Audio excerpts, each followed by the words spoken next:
ద్రౌపదికి పరాభవాన్ని సంకల్పించిన వేళలో భీముడు ఆవేశపడి దుర్యోధనుణ్ణి దుశ్శాసనుణ్ణి దారుణంగా సంహరిస్తానని ప్రతిజ్ఞలు చేశాడు. తొడలు విరుగగొట్టబడి ఒకడు, గుండెలు చీల్చబడి ఒకడు చనిపోవడానికి కావలసిన దారుణమైన మరణం వాళ్ళకి సంభవించి ఉండేది కాదు.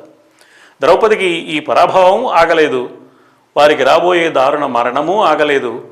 భీష్ముడు వంశానికి పెద్దవాడై ఉండి, కుటుంబానికి పెద్దగా ఉండి, అన్నీ తెలిసినవాడై ఉండి ఈ ద్రౌపది వస్త్రాపరణ ప్రయత్నాన్ని ఆపకపోవటానికి కూడా కారణం ఇది నాకు సంబంధించింది కాదు, నా రాజ్యాధికారం వదులుకున్నాను కదా ప్రతిజ్ఞ కారణంగా అనుకుని ప్రతిజ్ఞను పట్టుకోవడం మాత్రమే కారణం.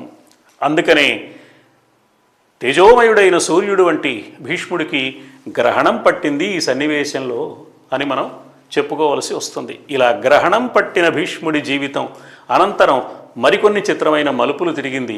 ఆ మలుపులతో భారత కథ ఎలా సాగిందో, భీష్ముని జీవన వైఖరి ఎలా సాగిందో తరువాతి